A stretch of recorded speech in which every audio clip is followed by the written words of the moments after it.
Hi, friends. This is Dr. Nancy Trimbley, and you are on Your Healthcare Arsenal podcast. This podcast is for those people who know there's a better way towards health and wellness, but they're not quite sure what that better way is. And very often, that better way is right outside their back door. And this is certainly one of those circumstances. I have with me today Julie Streeter, nurse practitioner. She practices with her husband, Dr. Dennis Streeter, and we are talking about BioT. And I will tell you my version of what BioT is. It is bioidentical hormone replacement pelleting. And I had my first experience with the pelleting back probably about 6 or 7 years ago when I started to get hot flashes. I'm Italian. I run hot anyway for my whole life. I've always been one of those people who's always warm. But these hot flashes were something completely different. I felt like I was a match and somebody had just lit me. And it was extremely distracting and uncomfortable. Never knew when it was going to happen. And I also noticed that my moods were really getting kind of funky. My drive to do work and do my usual thing wasn't there. So I consulted with Julie. So I'll let Julie do her own introduction now. Go ahead. Thank you so much. I appreciate you, and I appreciate you always wanting to help your patients in every way possible. And I am really excited about BioT. Actually, we got introduced with BioT. As Nancy said, I do work with my husband, and actually I've been working with him in a more practitioner setting since 2015. It was right around the time frame that we actually were introduced to BioT. I realized that he actually needed help helping others, and so we wound up being introduced to BioT actually by fax. There was a fax that came across and it talked about hormonal pelleting, bioidentical, and I thought, what is that about? I haven't really heard of that.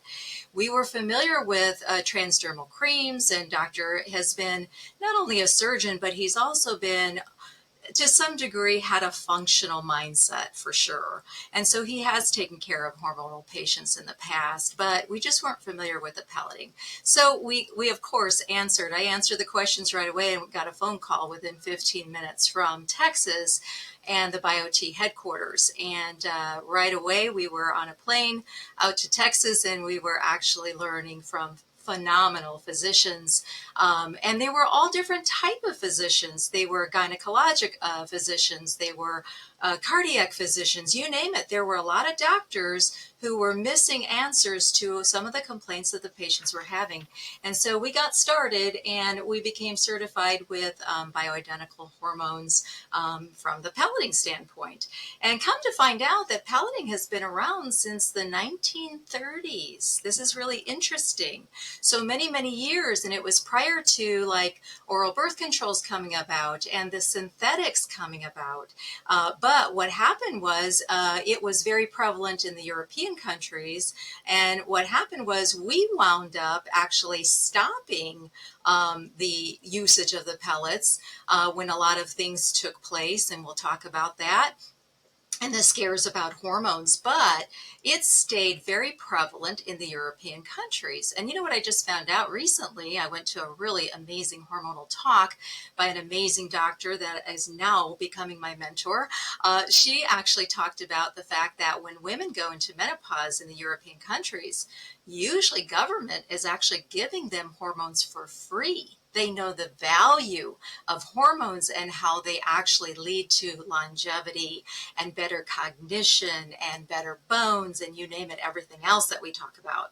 So that's pretty interesting. So we've been doing that since the 2015 and just been going back to do refreshers and learning more and getting into, like I said, more doctors, listening to more doctors who are actually utilizing bioidentical hormones in their practices and have been doing it for years. So that's how we got started, and definitely have now. He was strictly a surgical practice, but as he's gotten into more of his pre-retirement years, he'll never retire. He actually is now doing much more. Our practice has turned into a hormonal practice. And we That's get many referrals from patients, family members, and friends, and you name it, and coworkers, just because of how they felt since they started, replacing their hormones. I know for me, it gave me my sanity back. I felt like I was losing my mind. Yes. And when I say that to one of my patients, like, this is what I experienced, or they say, oh my gosh, that's what I need. I need That's that. right. Yeah. And, you think with the European countries, what a lot of people don't realize is that in Europe, there is socialized medicine. So the government is paying for healthcare. So what they do, they're looking to save their government money by That's keeping right. people more well and holistic. That's right. And with your husband, Dr. Streeter, having that functional medicine mindset is so outside of the norm for conventional medical doctors. I don't want to say all of them, and I don't say it's the doctors themselves, but it's the system of conventional medicine with the pharmaceutical so like overarching and controlling everything that they do, that that is their knee-jerk reaction. And you brought up that hormone study that was published, I believe, in the mid early 2002. 2000s.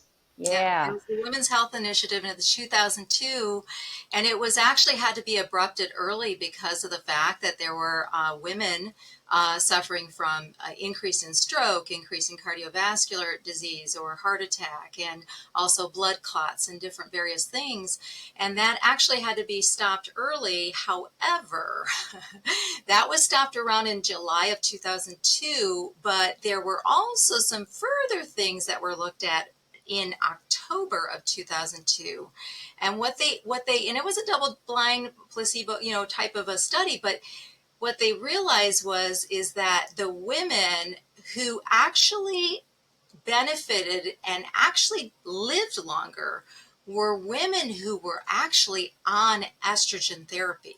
So they were on estrogen therapy, and that the studies that are out there now are showing that there is a better cognitive effect. They are living longer. So from a longevity standpoint, the women are actually, there is more. Okay, so all the studies that are out there today are showing that women are living longer, doing better, having less cognitive decline, having less breast cancers, believe it or not. Because, let's face it, women, but depending on their genetics and depending on their family history, everything that's going on, they may potentially, develop breast cancer. That's why we're so careful in everything that we're doing, as far as making sure that mammograms are up to date, pap smears are up to date. Everything is kind of looked at. If they need genetic testing, we send them for genetic testing. But all in all, even if you did develop a breast cancer, you are actually going to be healthier, live longer, and do better if you are on hormone replacement therapy. And actually, I'm talking about bioidentical hormone replacement therapy. Right. There is a little difference. However, even in that study, they realized that women still did better in the long run over the many years beyond that. And there was also a Medicare study that was done too with over 400,000 women. And they actually did better from a longevity standpoint and also a cognitive standpoint. And let's face it, the big C is what a lot of people are worried about. But there's also another big C called cognitive health that is really declining in the USA today. And so they did much better, just being, even in quinine estrogen therapy, they actually did better, believe it or not. So this is pretty interesting. Like I said, I actually just recently went to Chicago and listened to a phenomenal doctor who is a chiropractor. She did a dual study in chiropractic. You'll be glad to hear that, Nancy. As well as a functional medicine tract. And I think in Washington. Cool. Her name is Lindsey Berkson. I have her book here. But anyway, she wrote, look at how beautiful she looks, okay? Mm-hmm. She is she's going to be 75 years old. No way. Year. She looks amazing. She looks like she's 35. She does. I was amazed. So she is so well versed in all of the literature and all the update studies, and she plows through them on a daily basis.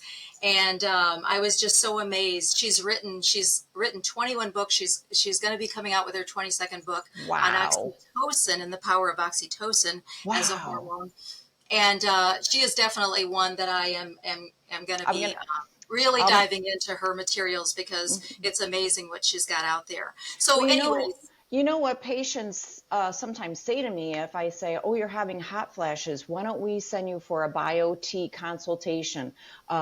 And they'll say something like, I'm okay. I can handle it." But in my mind, I know that's just a surface symptom that indicates dangers that sure, are lurking. it's so So true. can It's you so talk? true. And you know what? I think one of your questions too to me was, what are your favorite patients? What are the favorite patients that you like to see? I actually like to catch women perimenopausal, prior to them going through menopause, or right in that within that year, because that's the best time to transition women into bioidentical hormones, is right as they're transitioning in within that year, because I know they're already usually lacking their progesterone, because that's usually the hormone that we lose first. And you can see this in all different aspects of ages for women, especially because I do take care of daughters of women who are going through menopause, and they actually can lose their hormones early as well. And we're seeing it more and more, especially with a lot of the environmental factors that are involved that play havoc on our hormones today. But yes, for sure. So symptoms, I love it during that time, because there's a lot of women who think they're losing their mind. They go to their doctor, and their medical doctor, who is not as well versed in hormones, because this is extra. You're not learning it in medical school. This is extra education. And so they're either wanting to put them on an antidepressant, because they feel like they are losing their mind. Scary. And they do. And there's a lot of women who will come in on antidepressants. And my role is to try and get them off of those and let them realize that there's a lot going in within their body that is changing. And then they have symptoms of hot flashes. They have symptoms of anxiety. You can have a woman who has never had any anxiety before, and all of a sudden she goes through perimenopause, and she's starting to feel like, what is that about? And that's also another thing that makes you feel like you're kind of losing your mind. I can't control this. I can't kind of put a handle on it. And that's usually because of a lack of progesterone, because that's the calming hormone. But the other thing is that they have a lack of libido. I'll tell you the other thing that's really, really common. Women cannot remember things. They start to lose that mental faculties about them, especially women who, for a living, actually are speaking. They can't find their words. They're misplacing things. They forget things. They can't remember names. This is really, really frustrating for women, especially because, we're so used to being kind of on top of things. We multitask, we do a lot of things. And for us to not be able to remember things that seem so simple to us is really, really heartbreaking, actually. And so there's so many different symptoms that come into play. Even give you an example, Nancy, even actually prolonged bleeding, okay, Oh, yes, extra I've heard of bleeding, that. right, is also a sign that we don't have enough progesterone to oppose the estrogen that we do have. And so there's a lot of different symptoms that women are experiencing. And like I said, they're going to their family doctor, and they're putting them on antidepressants, or they're telling them the other thing, I'm thinking about going on to hormones, what can I do? And then they tell them that, you know what, it's too late, right? Right. Or Or those you aren't should good for never do you, that. or you should never think about that, or no, I don't do that. So then they're Hmm. like at a standstill, and they will a lot of times take that antidepressant thinking that that's their only answer. So Oh, it's it's very so sad. sad. Yeah, it is. You're Hmm. absolutely right. So It's so that's sad. when I And like to catch them, is when they're just starting to go through those changes. yeah, And then we can talk about it, and let them and realize that they're not crazy, and things are normal, right.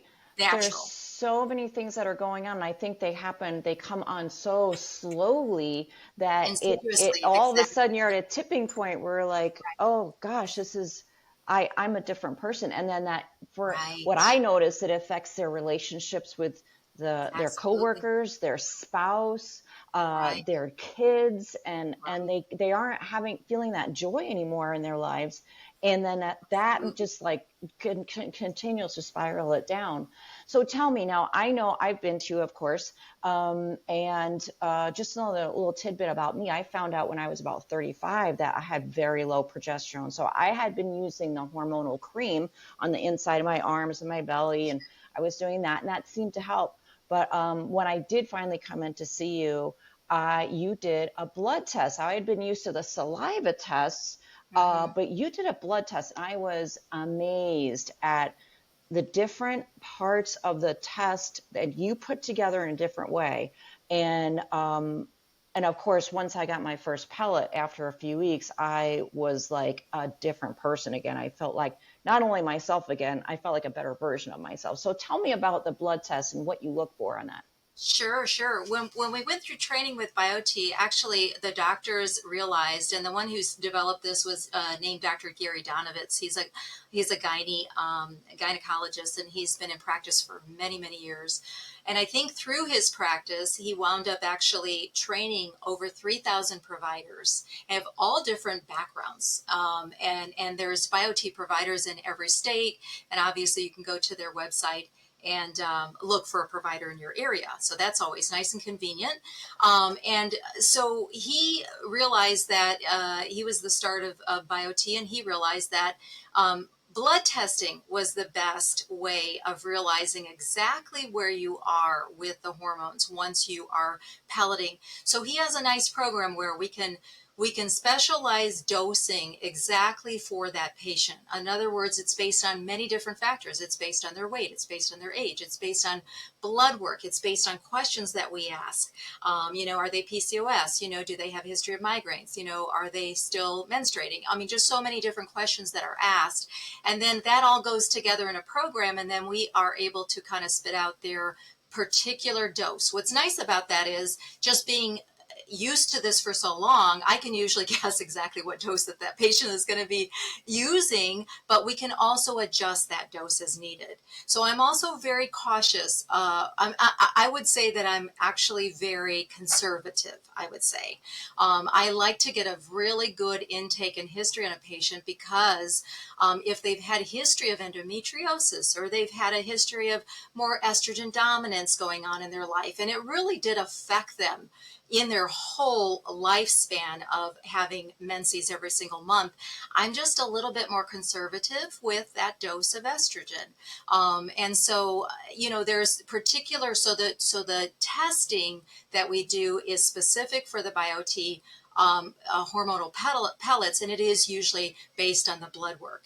And so we get a pre-pellet blood test, and then in 4 weeks for a man, we get a post-pellet blood test, and we know exactly where their testosterone and their free is. And then we also get, and there's other tests with that. And then we also, for women, then get a post-pellet in 6 weeks blood work, and there should be some specific levels of that testosterone, that estrogen, and then I know usually where that progesterone is going to go, and that one is not given in the pellet, but it's actually given usually in an oral dose, and those are, like I Let's said, all bioidentical. let's talk about the testosterone for a moment. Women have testosterone, obviously not as much as men, and let's talk about men too while we're on the subject of testosterone. Sure, sure. Yes, you actually are trying to replace at least, and it depends. I mean, we have so many hormones, Nancy. We have a lot of different hormones that we do pay attention to, and it is based on a lot of the intake and what their history has been, and what kind of things have gone on in their life, and what kind of stressors are out there. And so, will we do other hormonal testing? Yes, if needed, if based on their history. Like But cortisol or like thyroid. cortisol, like thyroid, Hmm. and I got to be honest, the cortisol is usually the one that we would do in a saliva testing because it's most accurate, and usually it's done over a series of different times of the day to be most accurate. So that's the only one that I usually do in a saliva testing. However, the rest of them, and we do get more than just a TSH for the thyroid. We do get about 5 different levels for the thyroid because it's going to be most accurate. We are checking for autoimmune thyroid and things like that, because some other symptoms actually could be very much related also to an autoimmune issue that's going on with your thyroid. So you're paying attention to all the hormones, but yeah, for men, so we're replacing for men and women. Women have a less amount of testosterone, you're right. Men have a higher level. Women, the free testosterone is so minute that I usually don't generally, as a rule, go ahead and have them be charged for a free testosterone. As long as I know what the going value is for a woman's testosterone, I usually am getting a regular testosterone for a woman. But for a man, we are checking a free and a total testosterone. That's very important. Of course, we're checking a PSA as well, and making sure that the prostate is healthy. We are replacing in the pellet, the BioT pellet, estrogen and progesterone for the women, if that is what is needed, right? If she's perimenopausal and she's still actually menstruating and she's still producing her own estrogen, we'll just replace potentially just her testosterone. Maybe she has a low libido. Maybe she has a very low testosterone. Maybe she has no energy. She's exhausted. There's a lot of other things that are pointing to that. Then we can always replace her testosterone. And you know what? You give people choices as well. It's not to say, Nancy, that I don't replace with transdermal bioidentical hormones, because there are some women and patients that I have that do that, and that's the way that they want to go ahead and replace. So that's available as well. So we're replacing and helping the men. And now generally my husband sees a lot of the men, just because a lot of the men like to come to my husband. Right. But I have seen the men as well. And especially if I'm seeing the lady, then she'll also say, hey, well, by the way, can you see my husband? What if he got all the blood work done? Would that work out? So that's when sometimes I will go ahead. So I know from my perspective with men, if I see bone thinning, like osteoporosis in a man, I'm like, this is an issue. There's either something terrible going on or your testosterone is low. What other symptoms might a man experience if their testosterone is not what it should be? Oh, sure. So they have symptoms also like we do of fatigue. They have symptoms of lack of energy, lack of ability to go ahead and start a project, let alone finish a project, right? Stamina, drive. It's almost like they just lost that potential drive. You can have men who are used to, like my husband's, for instance, is one. You can have men who are so used to like goal setting, like already know they have their 3 month, their 6 month, their 1 year, their 5 year, right? And then they start to that doesn't become important to them anymore. Right? They start to lose that drive and stamina. They lose their libido as well. They don't have that desire. They start to lose morning erections. These are signs that there is going to be a decline in the testosterone. And you know what? There's not a lot of 100% in medicine, but you know what? For men especially who have diabetes, about 100% of the men who have diabetes will also have low testosterone. Wow. It's just a given. It's just a given. So you do want to go ahead and check all their blood work and just make sure you're kind of making sure that you're covering all aspects of that health to some degree. Make sure they're on something for their diabetes. And you know what? When they are replaced, you'll notice that their hemoglobin A1C starts to come down. They actually start to retain better muscle mass, right? Because sarcopenia, which is a muscle loss, actually does develop for men and women as we age, and that's a sign. Muscle mass is a sign of aging. Right. And, I just learned from this other doctor, Dr. Berkson, another sign of aging is hippocampal loss, the hippocampus in the brain, brain the shrinkage. Volume. Yeah, brain shrinkage in that particular area. And the only thing that can actually plump that hippocampus out is hormone replacement. Wow. And she is a big proponent of replacing by bioidentical hormones at any age. at any age. She says you have to be cautious and you have to kind of, go slower with people that are older, which we do. Mm-hmm. But she says hormones can be replaced at any age, and you will notice the cognition increase, and you will notice the bone loss starting to slow down, and you can definitely see a difference after like a 2 to 3 year time period. And that's why we do some bone densities, prior to starting the BioT, and then within the 2 years afterwards, because you're gonna go ahead and see actually an improvement. That is So wonderful because yeah, the pharmaceutical approach to bone density is full of very scary and medications. bad side Yeah. effects. Yeah. Yes. Yeah, Yeah. synthetics that actually cause a lot of other problems for sure. A Yes. lot of side Yes. effects. Yeah. So now this all sounds very complex, and I want to let our listeners know that when you go to see a BioT practitioner, they handle all of this stuff. All you do is you get a blood test, you fill out some forms, you chat with them, and then your practitioner would decide what type of bioidentical hormone you need, which one, and then how it's done. Now, for me, I've gotten the transdermal, which means under the skin. So you make a little incision in my you call it my hip, but it's really my butt, and you put the pellets under the skin. Right. And is that true for most of your patients? Sure. Yeah. Yes. It's in the upper outer buttocks area. On the right or left side, we alternate sides. And yes, it's a small little procedure. You use a lidocaine preparation to localize the area, and then you make a tiny little slit, just enough to go ahead and get the trocar in. You don't even need a stitch. You just go ahead and put a little steri strip over it, a little 4x4, and a clear dressing so they can shower.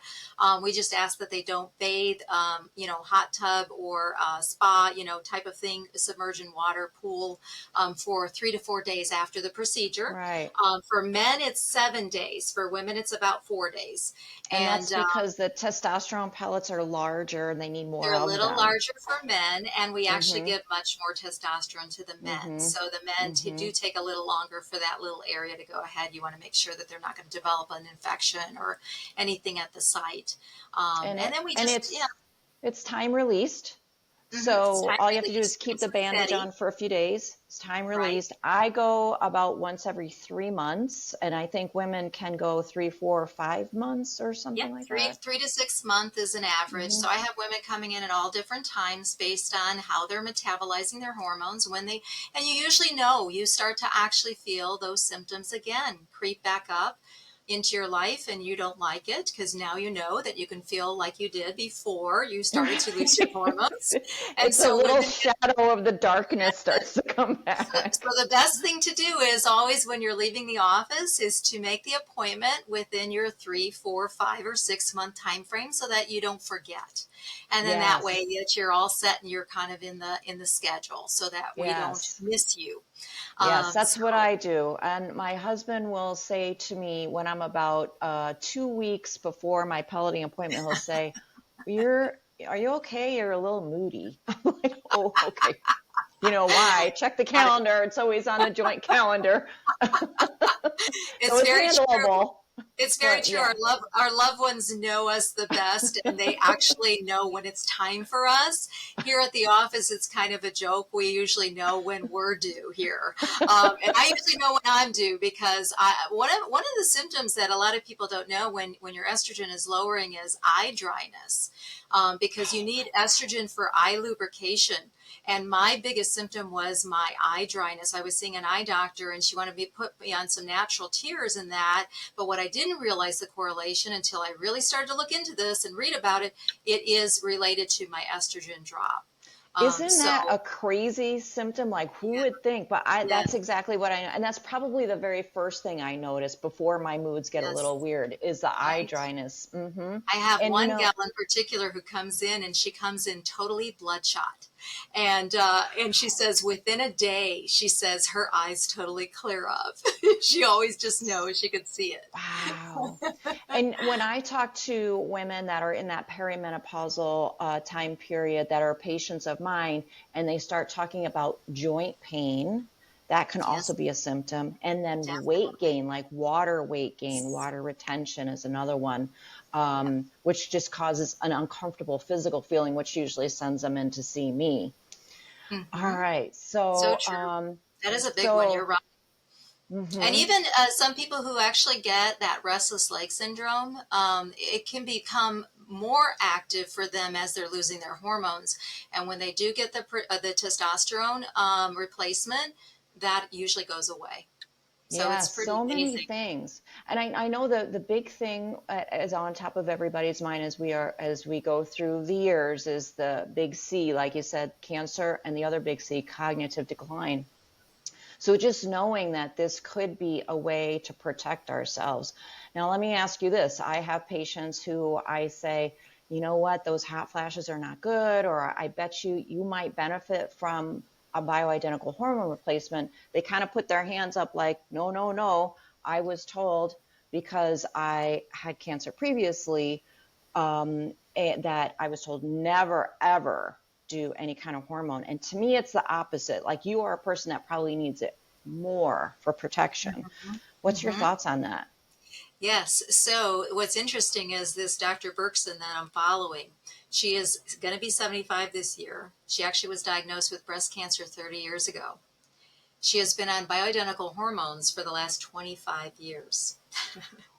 So, so even from her standpoint, she realizes the benefit of hormones.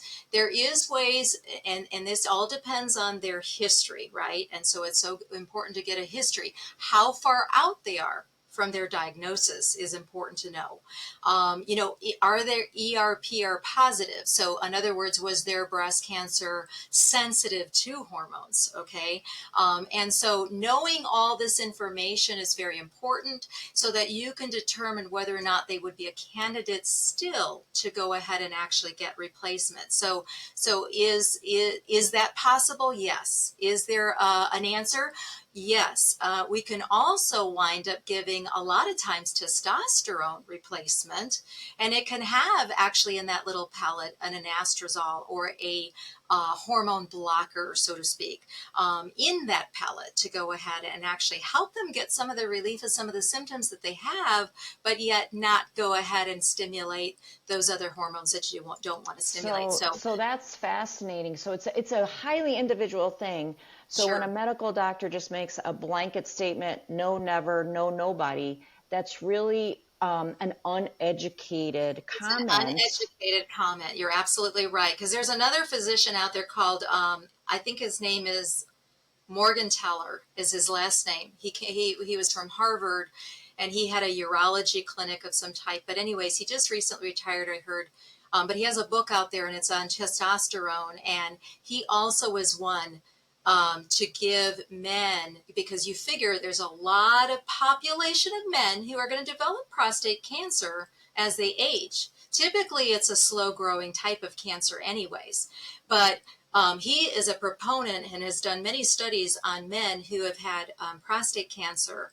And he is definitely a believer of using testosterone therapy for these men post treatment. Okay, so maybe they were using it prior and needed it. Maybe they developed whatever in this process. Maybe they developed, prostate cancer. He is still one to go ahead and be a firm believer in using testosterone therapy post-treatment even, because he knows the Interesting. value of testosterone for men as well, because yes, it's a 1 in 8 chance, 1 in 8, I would say, women over men having like osteoporosis, right? Women develop osteoporosis more than men, but it is elevating. Men are getting osteoporosis more readily, and so he does know the value of testosterone in men, even if they've had a diagnosis with testosterone. Wow. So he's So he's a again, really good, yeah, very individual decision made by a practitioner that right. has has the experience and the know-how and it knows the intricacies of what this is and the hormone repelling and the bioreplacement and what other options are available. So that's fascinating. So you are It's exciting. truly an expert. Oh, If thank you you. had to say one thing to the audience, if you had to choose one word of advice or one thing, what would it be? I would say to do your research, right? Look for somebody who specializes in hormone replacement. That's key, because you may have a wonderful, very knowledgeable gynecologist, MD, family nurse practitioner, and that's great. And actually, we do want to kind of work together with them, with you. But actually do seek out somebody who actually has gone a little further, a little bit more more studies and training and things like that, so that you are getting a good wealth of knowledge, so that you can, together with that practitioner, make the best decision that's right for you. Because Yes. your overall health is most important to us, and we just want to make sure that you are getting all the right information. And it's out there. Yes, That's what's so it great. The is. information is out there. It's just a matter of actually going to an expert who specializes in that Yes. hormone replacement. I think that's important. That echoes from my book, Stealth Health. Be your own best expert. Be your own Advocate, best right? expert. We Of are all course. individuals. And We are that's what I not, love about you, Nancy.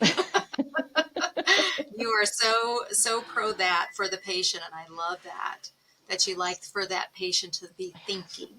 Yeah, yes, getting we the don't treat a information. diagnosis, we treat an individual. That's right. And that's what's another issue with conventional medical care is treating the diagnosis, not the individual. And it's really so much more complex, but it allows people like you to shine. And because I know you help so many people.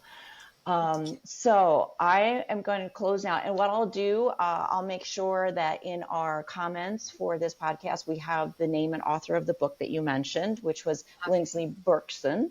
And right. the book is Hormone Deception. And I'll make sure the biot.com website is in the description as well. Thank you. I Thanks appreciate so it. much, Thank you for Julie. having me on today. I appreciate it, Nancy. You're Keep doing welcome. what you Thank do. We you. need you. Ditto. Ditto. Okay, bye. Thank you.